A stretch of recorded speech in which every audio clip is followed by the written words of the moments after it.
Lisa from Mobile Tech Review, and today we're going to do a smackdown between two high-end phones available on AT&T in the US and on, well, a variety of carriers for those of you who are overseas. We have the Samsung Galaxy S3 here on my left, and we have the HTC One X on the right. Both Android ice cream sandwich phones with 8 megapixel cameras, 720p displays, and lots of other great features, and we're going to compare them now. Alright, so here we have a battle of the super phones. Samsung Galaxy S3 right here, HTC One X over here. A lot in common, including price. Both of these are $199 with contract on AT&T, and they're probably priced similarly overseas for those of you who have these available on carriers in your countries. Both have 720p displays, that means 1280 by 720 pixels. They have the same 1.5 gigahertz dual-core Snapdragon S4 Crate CPU. That's the latest 4th generation CPU available from Qualcomm. Now, those of you overseas, you're probably getting the HTC One X with the Tegra 3, but us in the US, we get the Qualcomm chip because that one interfaces with the LTE radio that's used. Again, both of these also have LTE 4G as well as HSPA+, and they're quad-band GSM. They both have 8 megapixel cameras and front video chat cameras. The Samsung has a little higher resolution at 1.9 megapixels. This is unusual resolution for a camera of any kind, but a little bit higher resolution there. They both do quite well with video chat. They have Wi-Fi, Bluetooth, GPS. GPS works fine on both of them, and they both have NFC as well. So how do you choose between these two? Well, there are some of you who probably don't even need to watch this video because you're really fond of either HTC's style and software or Samsung's. And then it gets to be, you know, it's a little difficult. This is like Budweiser versus Miller, Hertz versus Avis. You're going to like one better than the other. And if that's you, well, the decision's easy. If you're pretty much open to both of these guys, well, continue watching. Here we have Android Ice Cream Sandwich. Here we have Android Ice Cream Sandwich 4.0, almost the latest greatest since Google just let Jelly Bean out of the bag a couple of weeks ago. That soon will be the latest greatest OS, so it's not on any shipping device just yet. Anyway, close enough. 4.0 is pretty modern operating system. HTC Sense 4 software on the HTC device, and you've got Samsung TouchWiz, the latest version, on the Galaxy S3. Now, both of these phones are made of polycarbonate, and not that polycarbonate is some really high-end, expensive, ritzy material like carbon fiber is, but it denotes usually something that's pretty cool-looking and a little different, like the Nokia Lumia 900 also uses polycarbonate, and the HTC One X has much the same look. The unibody build, kind of a neat matte finish. It looks like a quality piece. A little glossy on the sides here, and you can watch our full video reviews of each of these devices and read our written reviews to learn even more. Good looking phone. It's available in blackish gray or in white, and it looks like pretty chic. Got that curved Gorilla Glass thing going on over here. Nice high-end looking phone. Samsung, on the other hand, I'm going to pick on them, and that's no surprise. I did that in our full review of the phone too. This is polycarbonate that looks like your same old cheesy Samsung plastics. This is the blue one, obviously, which has a kind of mirrory finish with some striations. You can see it's also available in white if you like that better, and soon it's going to be available in a garnet red color on AT&T as well. But it looks like your usual glossy kind of Samsung product. They just don't really make it look expensive, high-end, chic, which is kind of a bummer when you've got a high-end flagship phone, right? You want to feel a little pride when you take that out of your pocket and say, look at my fancy-looking phone. Well, not so much here. Certainly is thin. Samsung is good at that. It's light. It's not a bad-looking phone by any means. It's a very nice-looking phone. Just doesn't look as expensive as the HTC. While that unibody design on the HTC might look really nice, the bad thing is the battery is sealed inside. There is no micro SD card slot. To get it that thin and to make a unibody design, that means no access to you for the battery. Sorry about that. So you've got your 1800 milliamp battery inside, and if you need more power, you're either going to have to use some kind of external charging pack or, well, plug it into the wall. But Samsung gets extra points for having a removable battery. You can actually take the back off the phone. That seems to be an increasingly rare feature. You just grab it from the yank point over here, and you can peel it off. There's your battery, 2100 milliamps, so a little bit bigger. Honestly, both of these guys run fairly similarly in terms of run times. Maybe you get a half an hour more out of the Samsung. That's about it. You've got your micro SIM slot here and your micro SD card slot. Nice. So you can expand the storage. Both of these guys have 16 gigs of internal storage.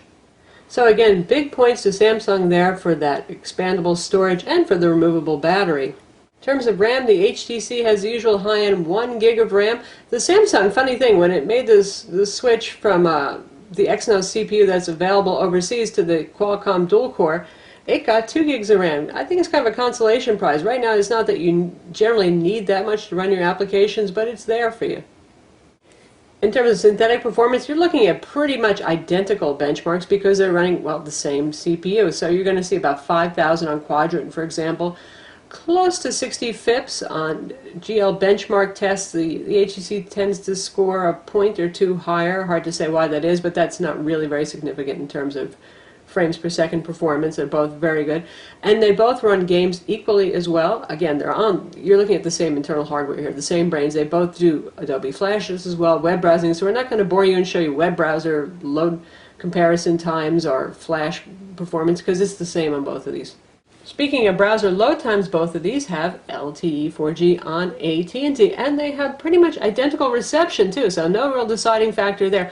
Don't go by the bars, go by the reported decibels of signal, and doing that, you can get to that in settings, by the way, about this phone, and you can look at your network settings and information. They pull in the same signal, and they both do well.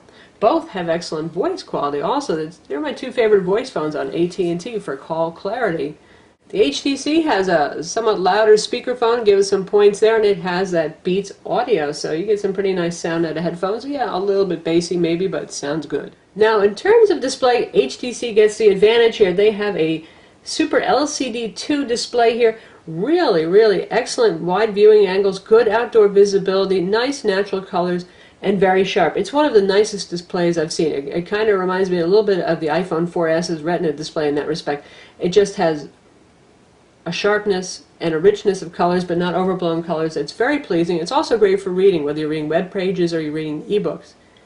Samsung loses points because they're still using that Super AMOLED display. It's called Super AMOLED HD. HD just refers to the actual resolution display. It's not a new technology per se like Super AMOLED Plus is. Super AMOLED Plus moves on to get away from that pentile matrix that is used in Super AMOLED right here. What that means is not quite as sharp a display, not quite as many subpixels. Now, most people with the naked eye are going to look at it and say, well, it's really colorful, it has awesome contrast, and that's quite true, and it's bright indoors. It does tend to fade outdoors, but the longer you read text on it, you're going to notice the difference. Likewise, the colors are very super saturated. Now, there are third-party utilities you can load to try to control that, along with the very cool light balance. It does tend towards the blues. But you're looking at way beyond actually the human visible color gamut here. Now, when we talk about notebook displays, we make a big deal about color gamut lately, which display shows as much of the sRGB or the Adobe RGB spectrum. Adobe RGB is trying to replicate the colors the human eye can see. And we're talking about something that actually displays more colors than we can see, and the end result is just that kind of super saturated, slightly cartoony look. Now, some of you guys, maybe you've been using Samsungs for a while, you're used to those really saturated colors and you like them, and then that's cool too. But overall, I would pick the HTC display. In terms of design and controls, you can see here we have capacitive buttons on the HTC all around, and we have two capacitive buttons here that you can't see right now because the backlighting isn't on, and a physical home button. Now, again, that's something for personal preference. Some people really like having that physical home button, and some people prefer capacitive. I thought I would love that physical home button at first, but actually, because it's so far down towards the edge and you have to press harder, that physical press, I actually found it a little bit annoying because it would tend to flip the phone out of my hand when I was pressing the button. But again, that's a personal preference kind of thing. Power buttons up top for the HTC. That can be a problem if you have smaller hands, because if you're holding the phone like so in your hand, you might not be able to reach all the way up here. If you're just holding it normally like that or with the other hand, it can be a bit of a stretch. I have pretty big hands, I can deal with it, but the Samsung's is on the side where Samsung always puts it a little bit easier to reach. I know a lot of people are liking that better.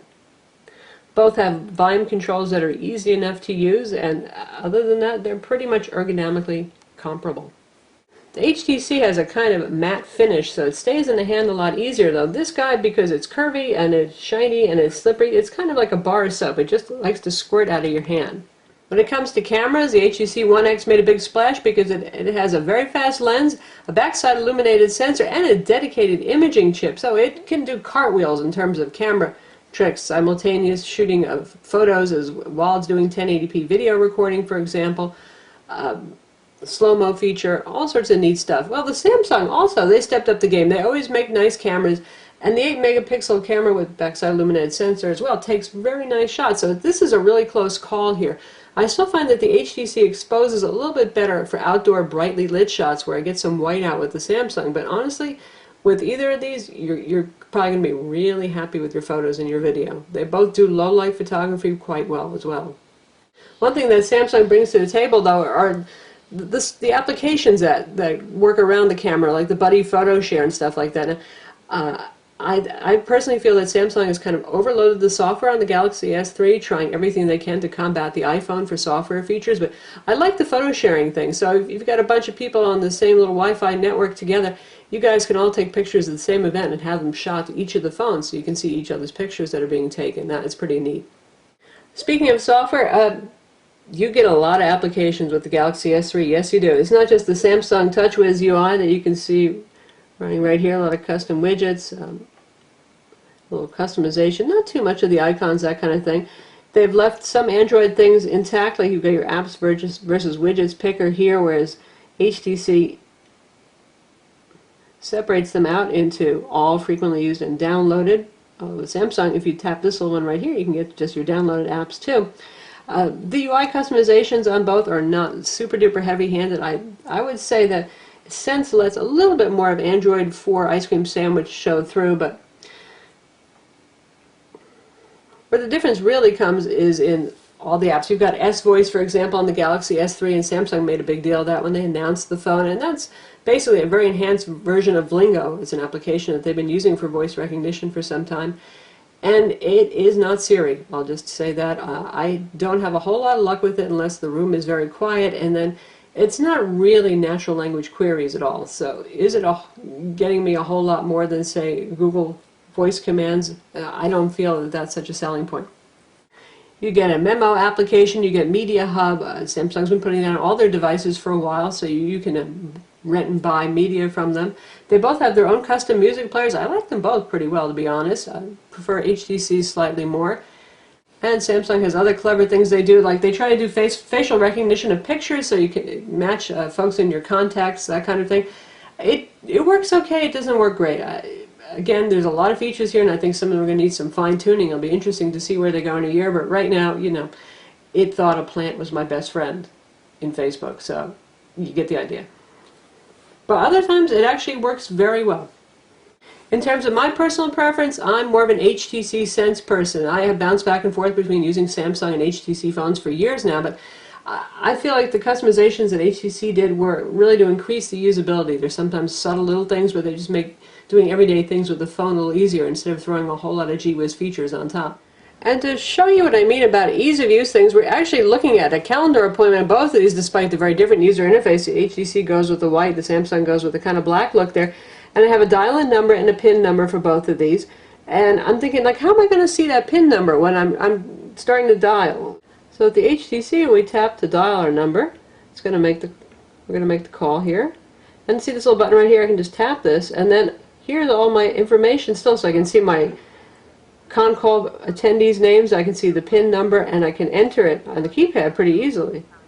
Now at the Samsung,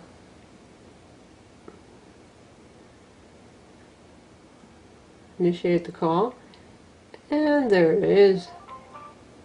Here's the menu button. There's no way to bring up any feature like that. We can get to the keypad, we can end call, we can do headset and that kind of thing, but I can't really see it without going back and looking at my appointment, then I'm not in my dialer screen anymore. So that's the Samsung Galaxy S3 versus the HTC One X, both available on AT&T. And honestly, either way you go, you're not going to go wrong. They're both really nice high-end smartphones, identical CPU processing power, same amount of storage inside, 16 gigs of storage available. Samsung gets the win for expandable storage and the removable battery. HTC gets a win for a better quality display, more accurate colors, a little sharper looking. And for their slightly, ever so slightly better camera, and personally I'm preferring that Sense interface and software to the Samsung TouchWiz and added applications. I'm Lisa from Mobile Tech Review. Don't forget to watch our video reviews of each of these phones, read our written reviews, and subscribe to our YouTube channel.